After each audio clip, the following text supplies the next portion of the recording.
नमस्कार, मैं अनीता पंडा देव संस्कृति विश्वविद्यालय के योग एवं स्वास्थ्य विभाग से। आज का जो विषय है वह है पवन मुक्तासन सीरीज। पवन मुक्तासन सीरीज के 3 भाग हैं, पवन मुक्तासन भाग 1, पवन मुक्तासन भाग 2 और पवन मुक्तासन भाग 3। जो पवन मुक्तासन भाग 1 है उसे संधि संचालन के अभ्यास कहा जाता है। जो पवन मुक्तासन भाग 2 है उसे उदर संचालन के अभ्यास कहा जाता है और जो पवन मुक्तासन भाग 3 है उसे शक्तिबंध समूह कहा जाता है। आज जो हम प्रैक्टिस करेंगे वो है पवन मुक्तासन भाग 1 और जो पवन मुक्तासन भाग 2 और भाग 3 है उसका अभ्यास आप आगे के सेशन में करेंगे। तो सबसे पहले आज के क्लास में हम ये जानेंगे, आज के सेशन में हम ये जानेंगे कि पवन मुक्तासन भाग क्या होता है, पवन मुक्तासन भाग 1 को हमको क्यों करना चाहिए और इसके क्या क्या बेनिफिट्स होते हैं, और जब हम इसका प्रैक्टिस करते हैं तो उस दौरान हमको किन किन चीज़ों का ध्यान रखना है। पवन मुक्तासन भाग 1 को संधि संचालन के अभ्यास कहा जाता है, जैसा कि मैंने अभी बताया। तो यहाँ पर जो संधि शब्द है उसका अर्थ होता है शरीर के जॉइंट्स। यहाँ का जो जॉइंट्स वर्ड है उसका अर्थ होता है कि जहाँ पर भी 2 बोन आपस में जुड़ रहे हैं उस जगह पर एक छोटा सा खाली प्लेस होता है, उसको बोला जाता है जॉइंट्स, जिसके माध्यम से हम अपने बॉडी को मूव करते हैं। तो यहाँ पर जो संधि शब्द है उसका अर्थ है हमारे हाथ पैरों के जॉइंट से रिलेटेड है, और जो संचालन शब्द है उसका अर्थ होता है मूवमेंट, गति देना।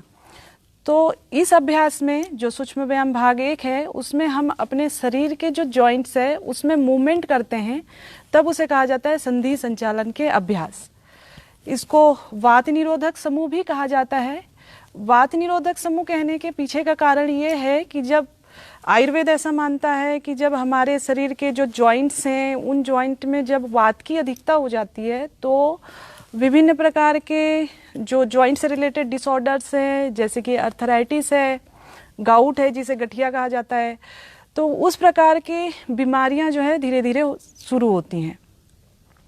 तो जब हम इसका अभ्यास, इस सूक्ष्म व्यायाम का अभ्यास अपने डेली रूटीन में करते हैं तो शरीर में वात की कमी होती है, जो जॉइंट्स हैं उनमें वात बैलेंस होता है जिससे मूवमेंट सही तरीके से होता है, और धीरे धीरे जो वात संबंधित बीमारियां हैं वह धीरे धीरे कम होने लगती हैं।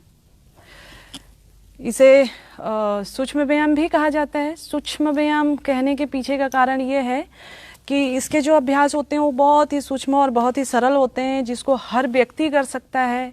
दूसरा, इसको सूक्ष्म व्यायाम कहने के पीछे का कारण ये भी है कि इसमें जो भी हम व्यायाम करते हैं उसमें हमारे शरीर के साथ साथ हमारा माइंड भी कनेक्ट होता है, इसलिए भी इसको सूक्ष्म व्यायाम कहा जाता है।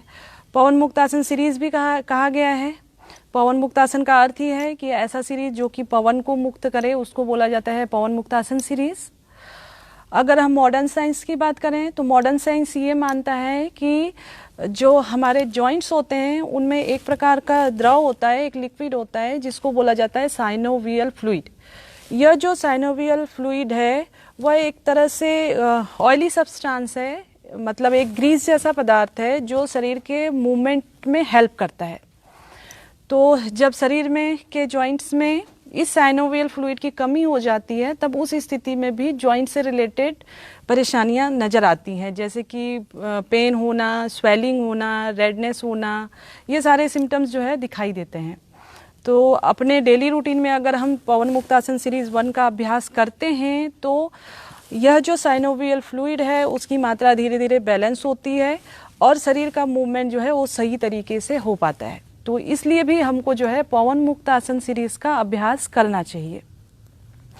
जो भी हम आहार ग्रहण करते हैं उसमें जब आहार का पाचन होता है, उसका अवशोषण होता है, एब्जॉर्प्शन होता है, फिर जब शरीर की कोशिकाएं उसका उपयोग करती हैं जिसको बोला जाता है मेटाबॉलिज्म, चयापचय की क्रिया, तो जब शरीर की कोशिकाएं उसका उपयोग करती हैं तब उस दौरान एक टॉक्सिक मैटर बनता है, एक विषाक्त पदार्थ बनता है जो कि हमारे शरीर के जॉइंट पर इकट्ठा होने लगता है।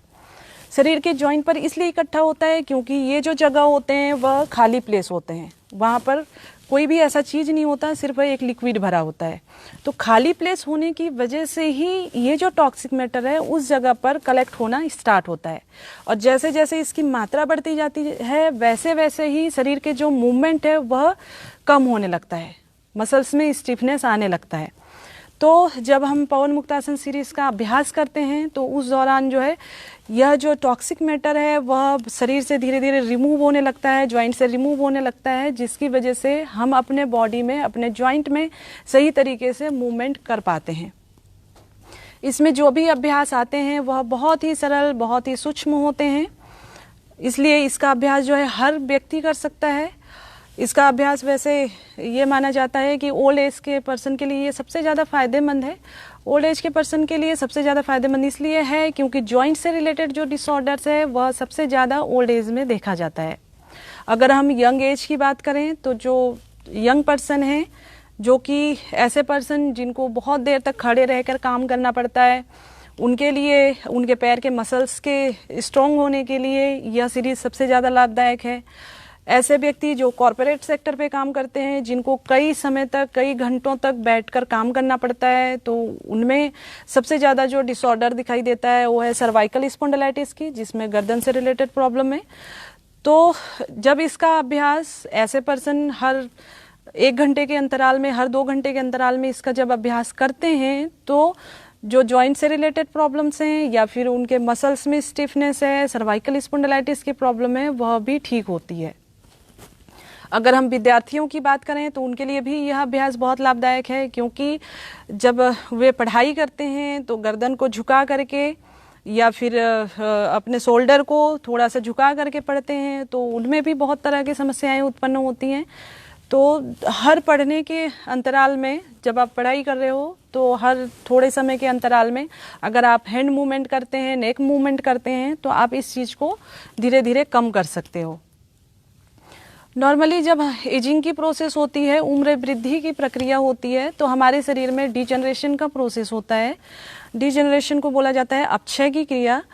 डिजेनरेशन जो प्रोसेस है, जिसको आप इस तरीके से समझ सकते हो कि जब डिजेनरेशन होता है तो शरीर की जो कोशिकाएं हैं वह धीरे धीरे कमज़ोर होने लगती हैं, कोशिकाएं धीरे धीरे मरने लगती हैं और शरीर की इम्यूनिटी जो है धीरे धीरे कम होती है।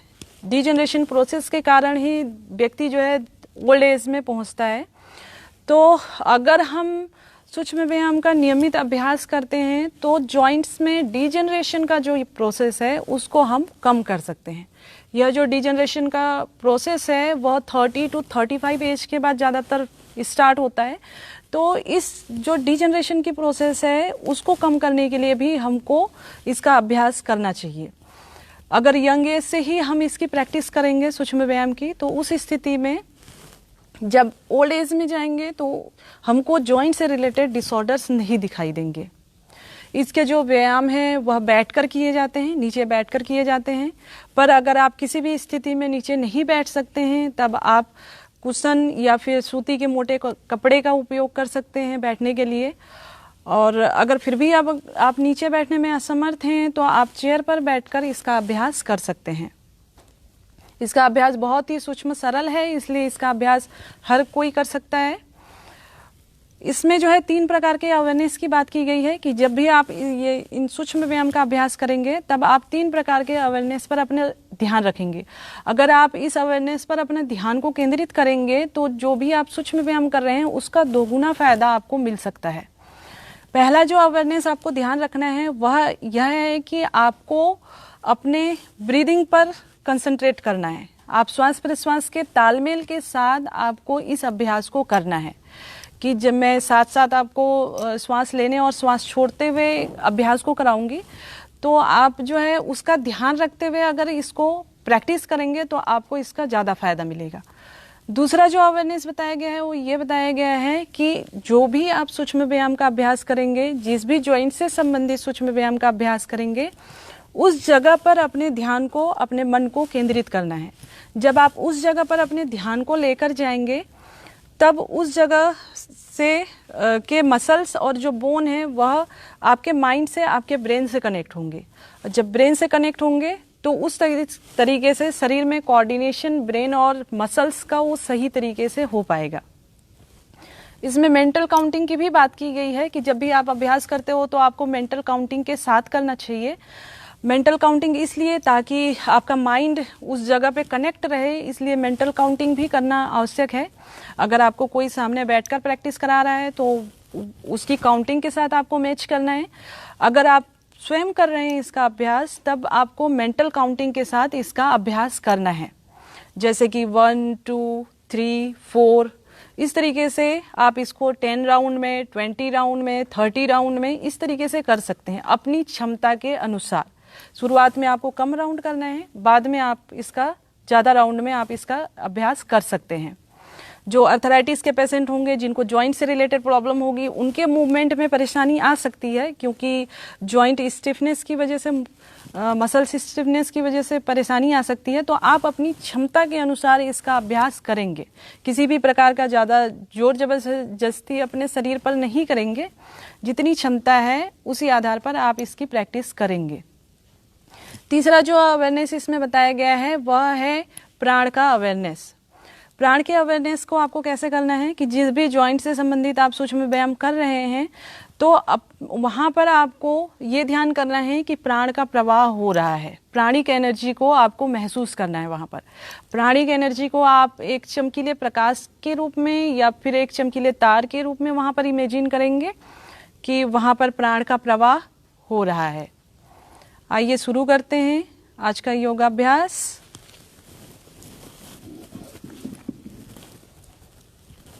किसी भी ध्यानात्मक आसन में बैठ जाएं।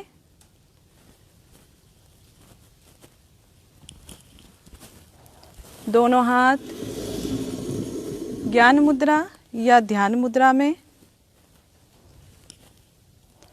कमर गर्दन एक सीध में, आंखें सहजता से बंद। लंबी गहरी श्वास अंदर लें, श्वास बाहर निकालें। पूरा ध्यान अपने श्वास प्रश्वास पर। श्वास ले रहे हैं, श्वास छोड़ रहे हैं।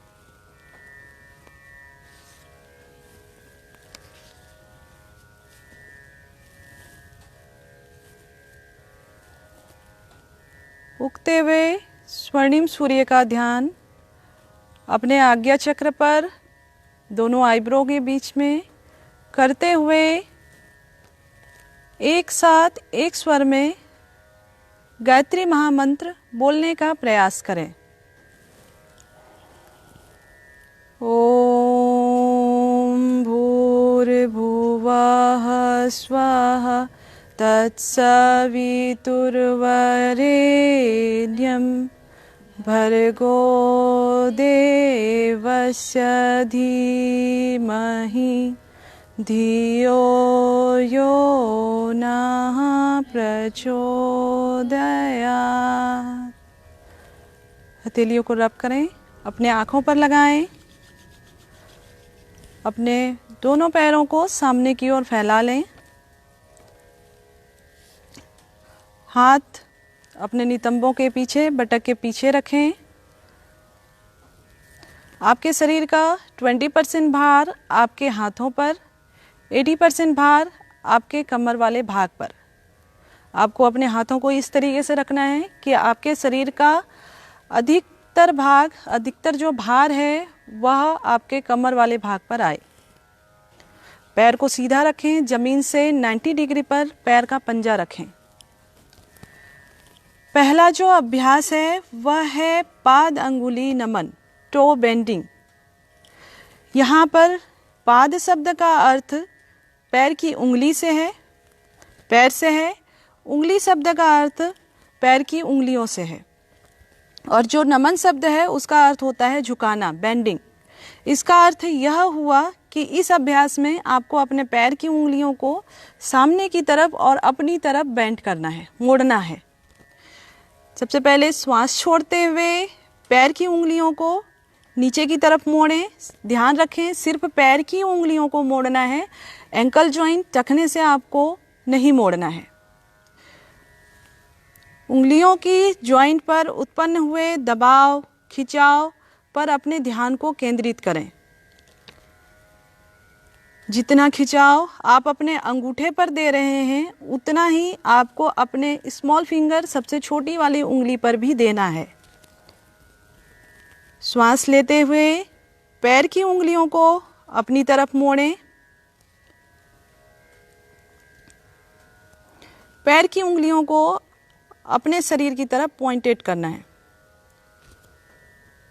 पैर के पंजे पर उत्पन्न हुए खिंचाव, तनाव को फील करें। इसी अभ्यास को काउंटिंग के साथ करते हैं। अपने श्वास प्रश्वास पर ध्यान बनाए रखेंगे। श्वास छोड़ते हुए 1 नीचे की तरफ, श्वास लेते हुए 2 ऊपर की तरफ, 3 4 5 6 7 8 9 10। अगला जो अभ्यास है वह है गुल्फ नमन, एंकल बेंडिंग। यहाँ पर जो गुल्फ शब्द है उसका अर्थ होता है एंकल जॉइंट, टखना। नमन शब्द का अर्थ बेंडिंग। इसका अर्थ यह हुआ कि इस अभ्यास में आपको अपने एंकल जॉइंट से पैर के पंजे को आगे की तरफ मोड़ना है और अपने शरीर की तरफ लेकर जाना है। श्वास छोड़ते हुए अपने पैर के पंजे को नीचे की तरफ मोड़ें। पूरी तरीके से स्ट्रेच करें। अपने ध्यान को अपने एंकल जॉइंट पर केंद्रित करें। एंकल जॉइंट के ऊपर की मांसपेशियों में जो खिंचाव, जो तनाव उत्पन्न हो रहा है और नीचे की मांसपेशियों में जो संकुचन की क्रिया हो रही है, कॉन्ट्रैक्शन हो रहा है मसल्स में, उसे अनुभव करें। श्वास लेते हुए अपने शरीर को, अपने पंजे को अपने शरीर की तरफ मोड़ें। पैर की उंगलियों को अपने शरीर की तरफ पॉइंट आउट करें। जब आप इस अभ्यास को करेंगे तब आपकी एड़ियां जमीन से थोड़ी सी ऊपर की ओर उठेंगी।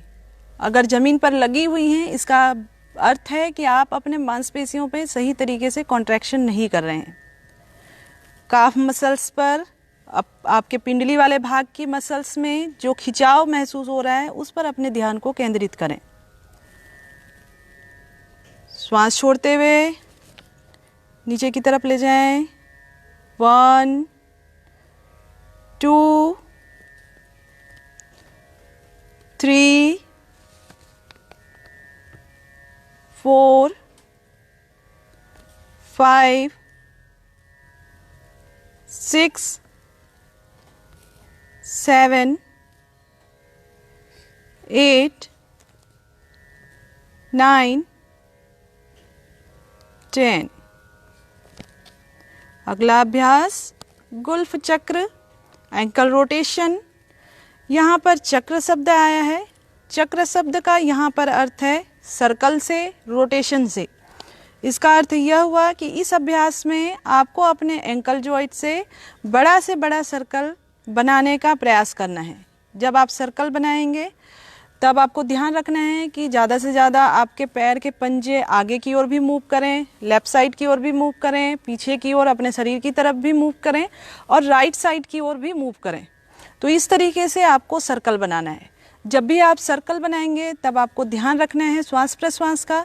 नीचे की ओर जब आप लाएंगे तो श्वास छोड़ेंगे, ऊपर की तरफ जब आप लेकर जाएंगे तब आप श्वास लेंगे। इसी अभ्यास को हम काउंटिंग के साथ करते हैं। क्लॉकवाइज डायरेक्शन में रोटेशन, सीधी दिशा में रोटेशन। 1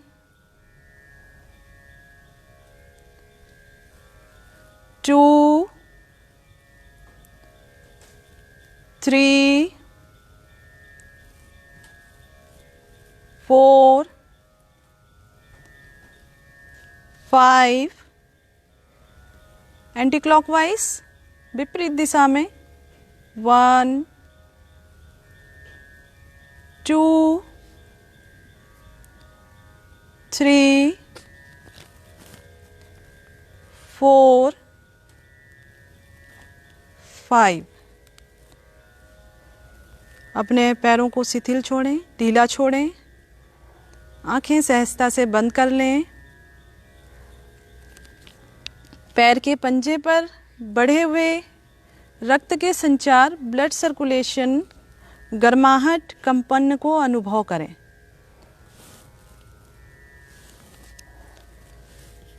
भावना करें कि ब्लड सर्कुलेशन के माध्यम से जो प्राणिक ब्लॉकेज हैं, एनर्जी ब्लॉकेज है, वह धीरे धीरे दूर हो रहे हैं। अगला अभ्यास जानु नमन, नी बेंडिंग। जानु शब्द का यहाँ पर अर्थ है घुटने से, नमन शब्द का अर्थ है बेंडिंग। इसका अर्थ यह हुआ कि आपको अपने घुटने को मोड़ना है। अपने लेफ्ट पैर को ऊपर उठाएं, हाथ की उंगलियों को लॉक करते हुए घुटने के नीचे रखें, थाइस पर।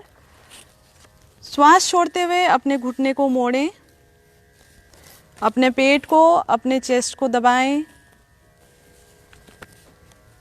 थाइस की मसल्स, जिसे हैमस्ट्रिंग मसल्स कहा जाता है, बटक की मसल्स, जिसे ग्लूटियस मसल्स कहा जाता है, उस पर जो खिंचाव हो रहा है उस पर अपने ध्यान को केंद्रित करें।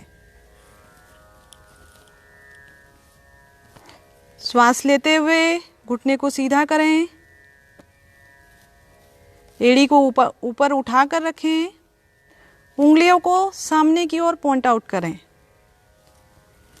हिप जॉइंट से लेकर पैर की उंगलियों तक मसल्स के स्ट्रेच को फील करें। अपने पैर के भार को महसूस करें। काउंटिंग के साथ 1 2 3 4 5 6 7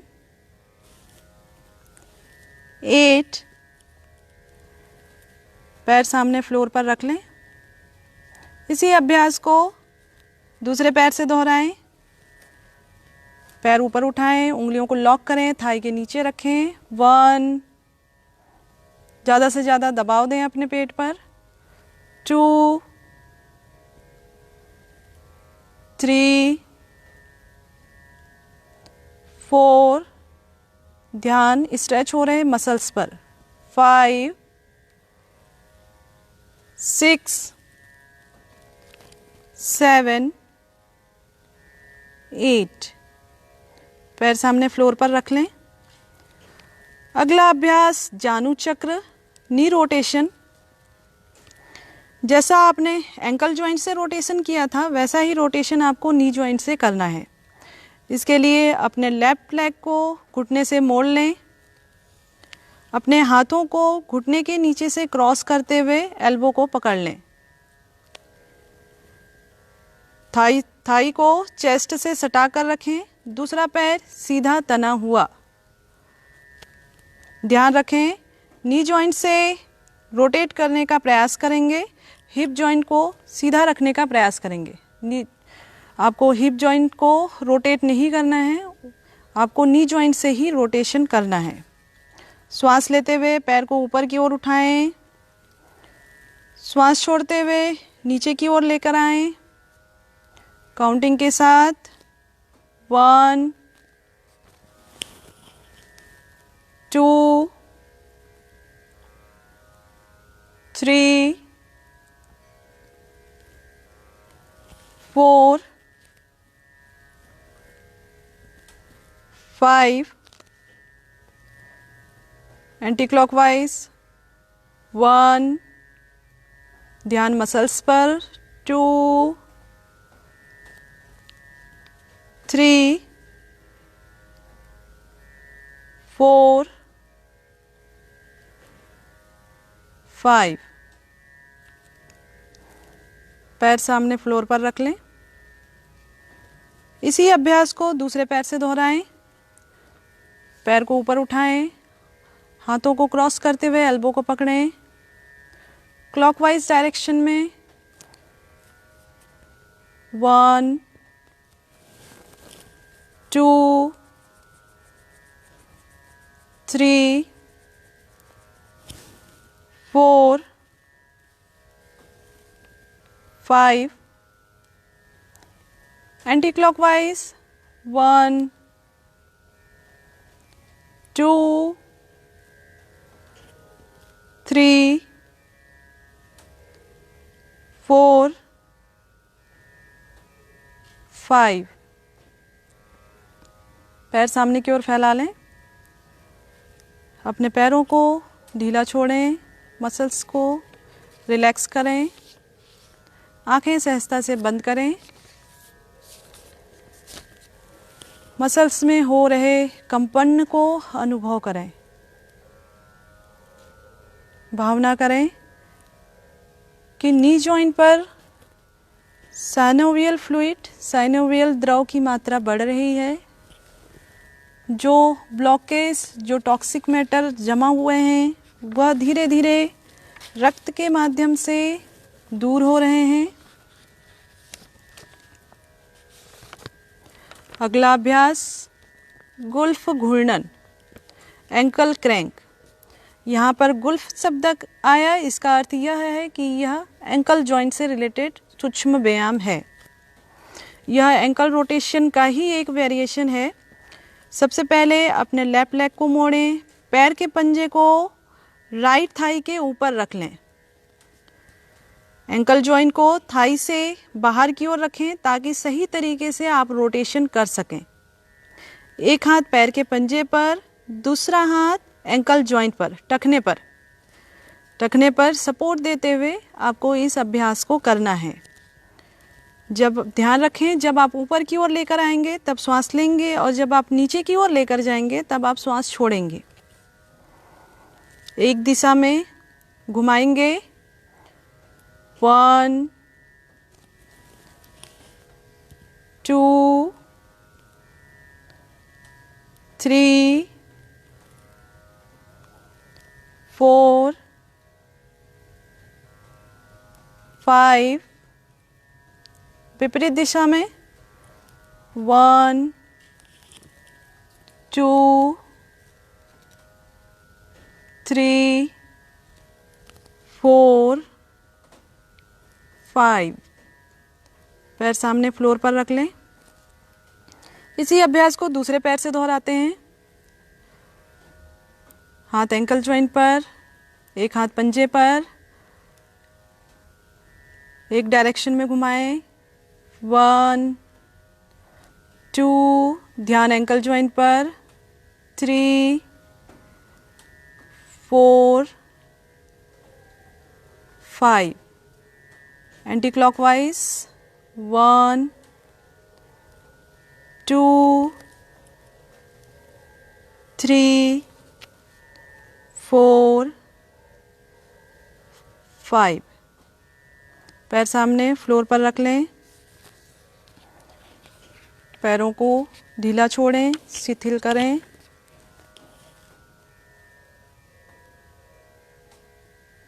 अगला अभ्यास अर्ध तितली आसन, हाफ बटरफ्लाई पोज।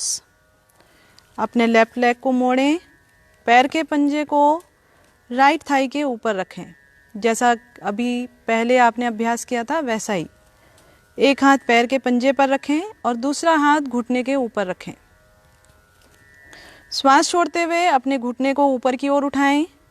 अपने पेट, अपने चेस्ट पर दबाव दें।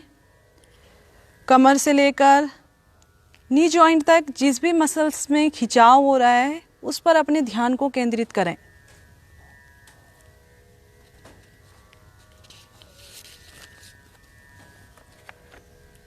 श्वास लेते हुए नीचे की ओर घुटने को ले जाएं। घुटने पर दबाव देते हुए जमीन को छूने का प्रयास करें। पिंडली की मसल्स, काफ मसल्स में जो खिंचाव हो रही है, थाई की मसल्स में जो खिंचाव हो रही है, उस पर अपने ध्यान को केंद्रित करें।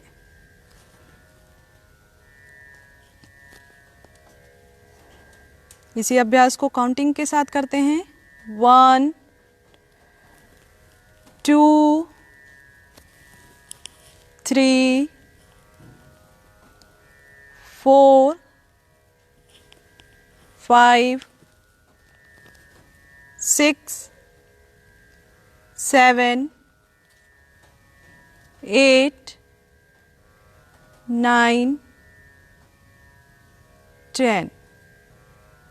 पैर सामने की ओर फ्लोर पर रख लें। इसी अभ्यास को दूसरे पैर से दोहराएं। एक हाथ पैर के पंजे पर, दूसरा हाथ घुटने पर।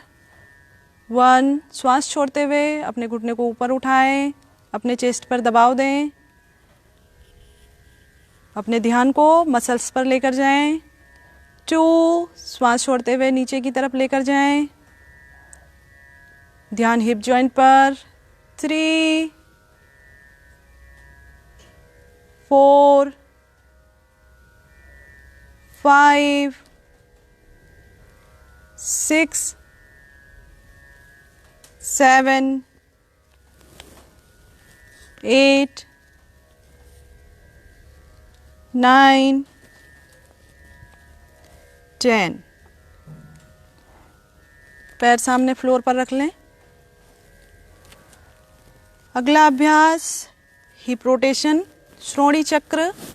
श्रोणी शब्द का यहाँ पर अर्थ है हिप जॉइंट, अर्थात इस अभ्यास में आपको अपने हिप जॉइंट को रोटेट करना है, बड़ा से बड़ा सर्कल बनाने का प्रयास करना है। हिप रोटेशन में थोड़ी सी परेशानी आ सकती है, पर इसमें आप कोशिश करेंगे कि आप चारों डायरेक्शन में अपने नी जॉइंट को मूव कर सकें। ध्यान जो है आप अपने जो भी मसल्स पर खिंचाव उत्पन्न होगा उस जगह पर अपने ध्यान को केंद्रित करेंगे। जब आप ऊपर की ओर लेकर आएंगे तब आप श्वास लेंगे, जब नीचे की ओर लाएंगे तब आप श्वास छोड़ेंगे। क्लॉकवाइज डायरेक्शन में रोटेशन के लिए सबसे पहले अपने लेफ्ट लेग को मोड़ें, पैर के पंजे को राइट थाई के ऊपर रख लें, एक हाथ पैर के पंजे पर रखें, दूसरा हाथ घुटने पर रखें। कोशिश करेंगे कि आप हिप जॉइंट से सबसे अधिक मूवमेंट दे सकें। क्लॉकवाइज डायरेक्शन में मूवमेंट 1 2 3, ध्यान हिप जॉइंट पर, 4 5। Anti clockwise 1 2 3 4 5। पैर सामने की ओर फैला लें। इसी अभ्यास को दूसरे पैर से दोहराएं। 1 2, ध्यान हिप जॉइंट पर, 3 4 5। Anti clockwise 1 2 3 4 5। पैर सामने की ओर जमीन पर रख लें, अपने पैरों को ढीला छोड़ें, आँखों को सहजता से बंद करें। हिप जॉइंट में बढ़े हुए रक्त संचार को अनुभव करें। प्राण के प्रवाह को महसूस करें। प्राणिक एनर्जी को चमकीले प्रकाश के रूप में हिप जॉइंट पर अनुभव करें।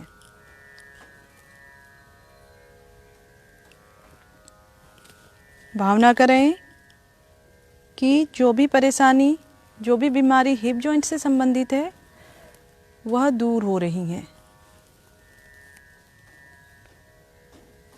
अगला अभ्यास पूर्ण तितली आसन, फुल बटरफ्लाई पोज। इसके लिए दोनों पैर के पंजों को आपस में मिला लें, अंदर की तरफ लेकर आएं, एड़ियों को जंघा मूल रिप्रोडक्टिव ऑर्गन प्रजनन अंग के पास रखें। श्वास छोड़ते हुए हाथों को लॉक करें, उंगलियों को लॉक करके अपने पैर के पंजे के नीचे रखें। श्वास छोड़ते हुए दोनों घुटनों को ऊपर उठाएं।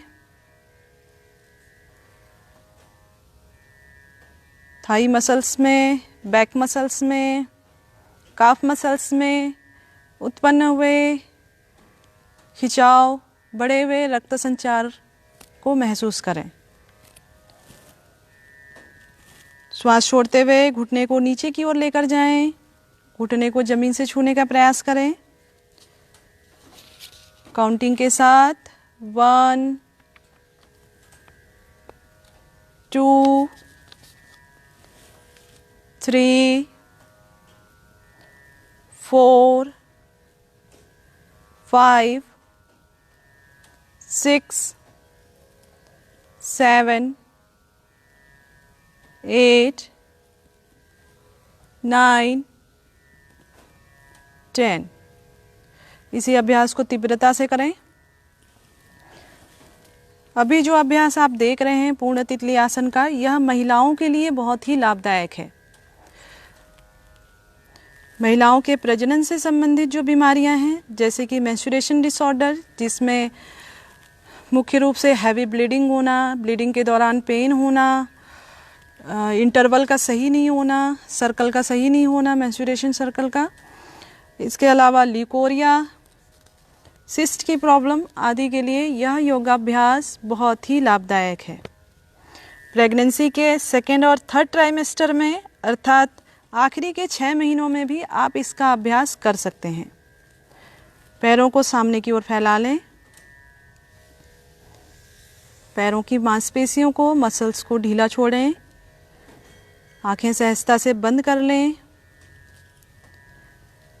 अभी जो आपने अभ्यास किया है उसे मन ही मन दोहराएं। पैर से संबंधित सूक्ष्म व्यायाम को मन ही मन इमेजिन करें।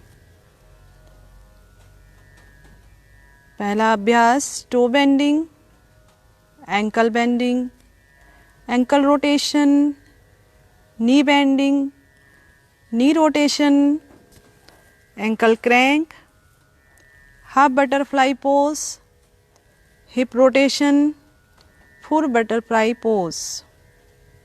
अपने ध्यान को अपने पैर के हर जॉइंट पर केंद्रित करें। उंगलियों की joint, ankle joint, knee joint, hip joint. पैर में उत्पन्न हल्केपन को महसूस करें। आपने महसूस किया होगा कि आपके पैरों में रक्त का संचार बढ़ा हुआ है, ब्लड का सर्कुलेशन बढ़ा हुआ है, पैरों की मांसपेशियों में गर्माहट उत्पन्न हुई है। अभी जो आपने अभ्यास किया है, इसका सबसे ज़्यादा लाभ अर्थराइटिस में, जिसे वात रोग कहा जाता है, उसमें सबसे ज़्यादा देखा जाता है। अर्थराइटिस जो कि 4 प्रकार के बताए गए हैं। एक्यूट अर्थराइटिस, गाउट जिसे गठिया कहा जाता है, जो कि आज के समय की सबसे बड़ी बीमारी है, रूमेटाइड अर्थराइटिस और ऑस्टियोआर्थराइटिस। यह जो अर्थराइटिस है वह अपने हाथ और पैरों के छोटे छोटे जॉइंट से स्टार्ट होते हैं, जिसमें जॉइंट्स में रेडनेस दिखाई देना, स्वेलिंग होना, पेन होना, हाथ की पैरों की उंगलियों का टेढ़ा हो जाना आदि दिखाई देता है। इसका अभ्यास पैरालिसिस में, वेरिकोज वेन में, जिसमें पैर में वेन्स, नसें बाहर की ओर दिखाई देती हैं,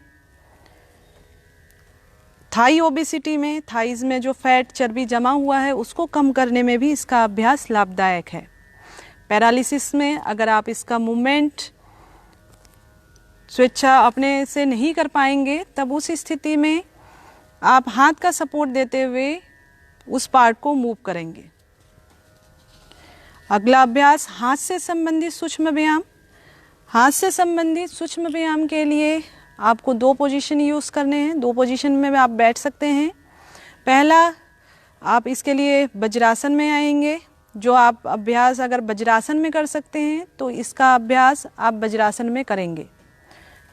दूसरा, अगर आप वज्रासन में लगातार नहीं बैठ सकते हैं तो उस स्थिति में आपको पालथी मारकर, अर्थात जिसको हम सुखासन कहते हैं, उसमें आपको इसका अभ्यास करना है।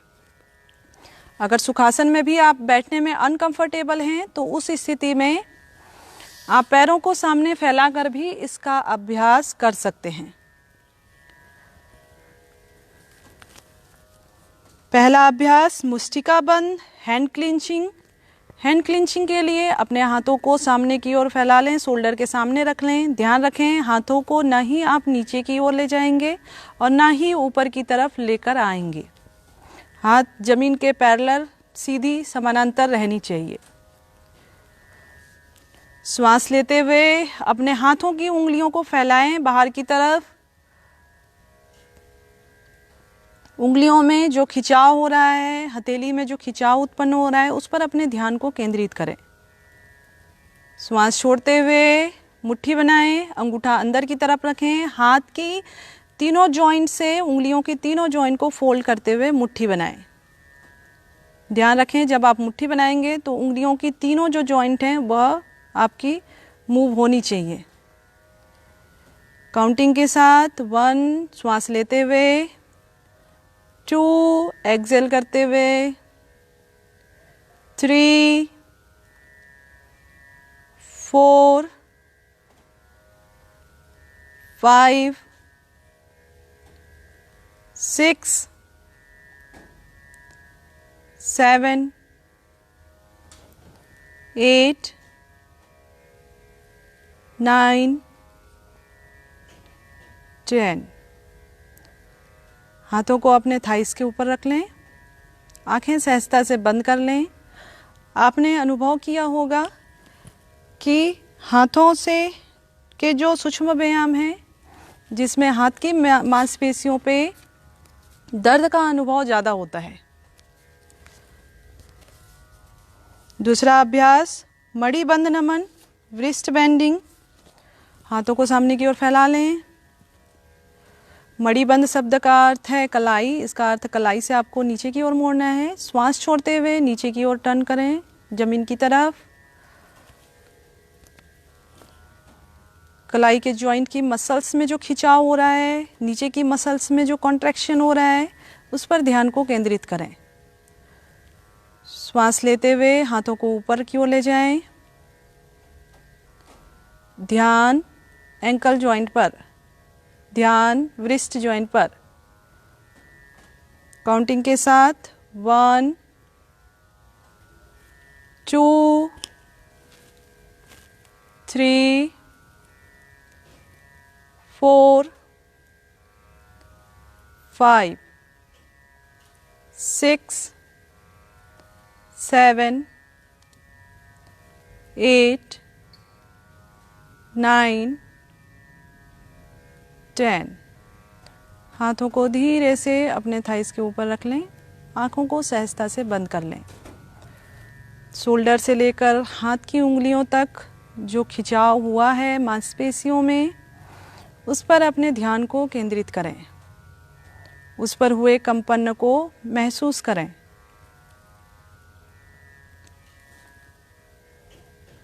अगला अभ्यास मणिबंध चक्र। जैसा आपने एंकल रोटेशन किया था वैसे ही व्रिस्ट जॉइंट से आपको रोटेशन करना है। तो अगला जो अभ्यास है वह है व्रिस्ट रोटेशन। हाथों को सामने की ओर फैला लें, मुट्ठी बना लें, अंगूठा अंदर की तरफ रखें, उंगलियां बाहर की तरफ। एक दूसरे के विपरीत दिशा में आपको घुमाना है। जब आप ऊपर की ओर लेकर आएंगे तब श्वास लेंगे, नीचे की ओर जाएंगे तब श्वास छोड़ेंगे। एक दिशा में घुमाना प्रारंभ करें। 1, 2, 3, ध्यान व्रिस्ट जॉइंट पर। 4, 5, एंटी क्लॉकवाइज। 1, 2, 3, 4, 5। हाथों को थाइस के ऊपर रख लें।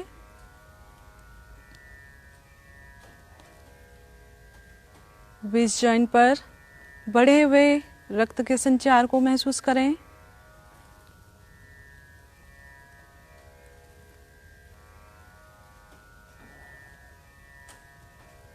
अगला अभ्यास कोहनी नमन, एल्बो बेंडिंग। एल्बो बेंडिंग के लिए अपने हाथों को सामने की ओर फैला लें, हथेलियों का डायरेक्शन ऊपर की तरफ कर लें, आसमान की तरफ। एल्बो से बेंड करते हुए अपने शोल्डर को हाथों की उंगलियों से टच करें। श्वास छोड़ते हुए ट्राइसेप्स मसल्स, जो आपके अपर आर्म्स की नीचे की मसल्स है, उस पर जो खिंचाव हो रहा है उस पर अपने ध्यान को केंद्रित करें। श्वास लेते हुए हाथों को सामने की ओर फैलाएं, हाथों के भार को फील करें। काउंटिंग के साथ 1 2 3 4 5 6। इसी अभ्यास को साइड से करेंगे, हाथों को साइड में की तरफ ले जाएं। 1 2 3 4 5 6। हाथों को ऊपर की ओर ले जाएं। 1। अपर आर्म्स की मसल्स में जो खिंचाव उत्पन्न हो रहा है उस पर अपने ध्यान को लगाएं। 2 3 4 5 6। हाथों को थाइस के ऊपर रख लें।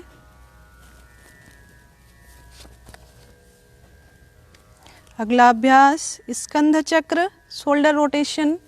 स्कंध का अर्थ होता है शोल्डर जॉइंट, तो आपको शोल्डर जॉइंट से आपको इसमें रोटेशन करना है। इसके लिए अपने हाथों को धीरे से अपने शोल्डर पर रख लें। श्वास छोड़ते हुए अपने कोहनियों को आगे की तरफ लाएं, कोहनियों को आपस में मिलाएं। आपके शोल्डर के मसल्स में, डेल्टॉइड मसल्स में जो खिंचाव हो रहा है उस पर अपने ध्यान को केंद्रित करें। शोल्डर जॉइंट की मसल्स के खिंचाव को अनुभव करें।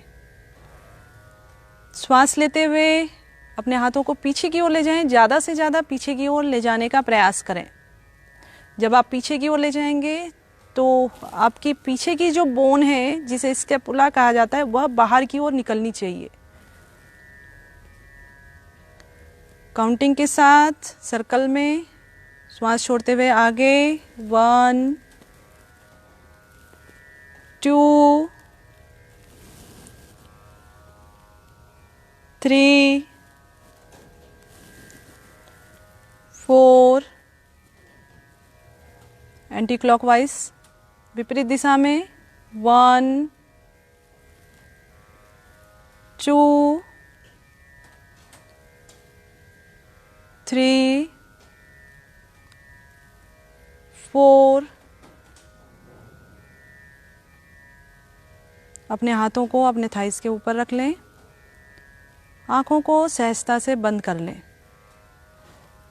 हाथों के पूरे जॉइंट पर अपने ध्यान को लेकर जाएं। उंगलियों के joint, wrist joint, elbow joint, shoulder joint, पूरे हाथ की मसल्स में जो वाइब्रेशन, जो कंपन उत्पन्न हो रहा है उसको महसूस करें। अगला अभ्यास गर्दन से संबंधित, जिसे ग्रीवा संचालन कहा जाता है, नेक रोटेशन कहा जाता है। नेक रोटेशन में आपको इस चीज़ का ध्यान रखना है कि आप इसका अभ्यास आंखें बंद करके करेंगे। अगर आपको आंखें बंद करने में कोई असुविधा महसूस होती है या आपको चक्कर जैसा फील होता है, तब आप इसका अभ्यास आंखें खोलकर भी कर सकते हैं।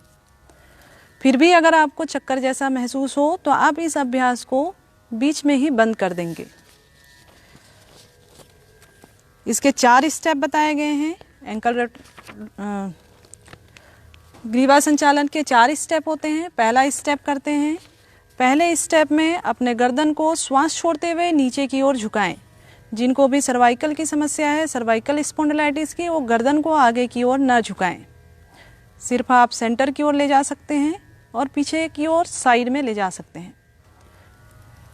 गर्दन के पीछे की मांसपेशी में जो खिंचाव हो रही है उस पर अपने ध्यान को केंद्रित करें।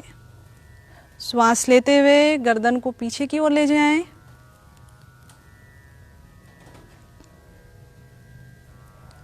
आगे की जो मसल्स खींच रही हैं उस पर अपने ध्यान को केंद्रित करें। काउंटिंग के साथ 1 2 3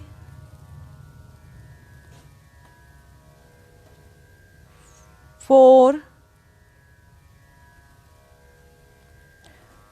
गर्दन को सेंटर पर ले आएं। सेकेंड स्टेप में आपको अपने गर्दन को कंधे से लगाने का प्रयास करना है, कंधे की तरफ मोड़ना है। श्वास छोड़ते हुए अपने गर्दन को लेफ्ट साइड की ओर मोड़ें। इस तरीके से मोड़ें जैसे आप कंधे को छूने का प्रयास कर रहे हैं। ध्यान रखें कंधे को ऊपर नहीं उठाना है, अपने जगह पर ही रखना है। आपको कोशिश ये करनी है कि ज़्यादा से ज़्यादा मसल्स में खिंचाव हो। श्वास लेते हुए सेंटर पर आएं। श्वास छोड़ते हुए राइट साइड की ओर जाएं।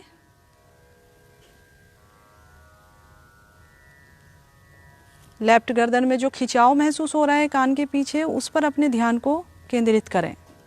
काउंटिंग के साथ 1 2 3 4। गर्दन को सेंटर पर ले आएं। कमर गर्दन सीधा रखें। तीसरा चरण, इस अभ्यास में आपको अपने गर्दन को ट्विस्ट करना है, पीछे की तरफ मोड़ना है। जैसे आप खिड़की की तरफ देखना चाहते हैं, इस तरीके से आपको टर्न करना है। सबसे पहले अपने गर्दन को श्वास छोड़ते हुए लेफ्ट साइड की ओर टर्न करें। चिन और शोल्डर एक लाइन में आना चाहिए। चेस्ट से लेकर कान के पीछे तक जिस भी मसल्स में खिंचाव हो रहा है उस पर अपने ध्यान को केंद्रित करें। श्वास लेते हुए सेंटर पर आएं। श्वास छोड़ते हुए राइट साइड की ओर।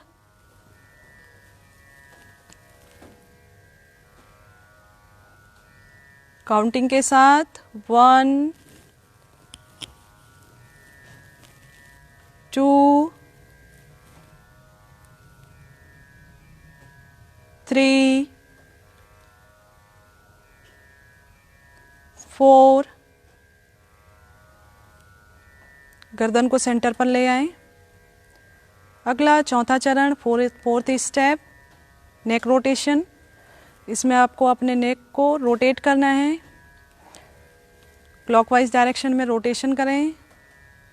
नीचे की ओर लाएं। श्वास छोड़ते हुए, श्वास लेते हुए ऊपर की ओर ले जाएं। बहुत ही धीरे धीरे करेंगे।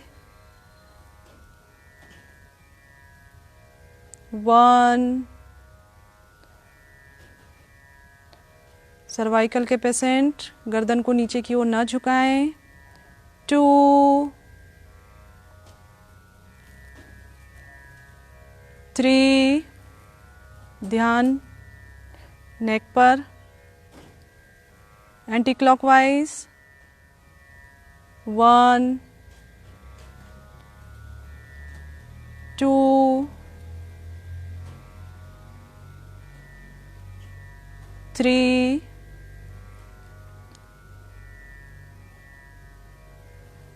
अपने हाथों को रब करें, अपने आँखों पर लगाएं, अपने चेहरे पर लगाएं, अपने गर्दन पर मसाज दें, शोल्डर पर मसाज करें।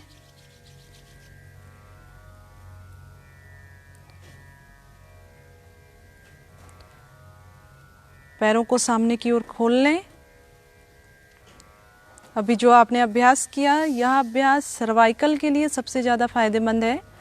बस आपको ध्यान रखना है कि सर्वाइकल स्पॉन्डिलाइटिस में आपको गर्दन को आगे की ओर नहीं झुकाना है। आप सेंटर पर ले जाएंगे, पीछे की ओर ले जाएंगे, साइड में ले जाएंगे। तो सर्वाइकल के जो भी पेशेंट हैं उसको आप इस अभ्यास के माध्यम से जड़ से खत्म कर सकते हैं। इसका अभ्यास आप हेडेक में, माइग्रेन में भी कर सकते हैं। किसी भी ध्यानात्मक आसन में आ जाएं। आंखें सहजता से बंद कर लें। कमर, गर्दन, सिर एक सीध में रखें। दोनों हाथों को जोड़कर चेस्ट के सामने रख लें या फिर ध्यान मुद्रा में आ जाएं।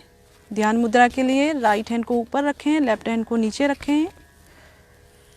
अभी हम हिंदी में शांति पाठ करने जा रहे हैं, तो इसमें आपको भावना ये करनी है कि जिस भी जगह का यहाँ पर नाम लिया जाएगा, उस जगह का चित्र आपको, उस जगह का पिक्चर आपको अपने मन में, अपने मानस पटल पर लेकर आना है। साथ ही ये भी भावना करनी है कि उस जगह पर शांति व्याप्त हो रही है। जब मैं लाइन दोहराऊं तो उस समय आपको, उसके बाद लाइन के बाद आपको 2 बार शांति कीजिए कहना है।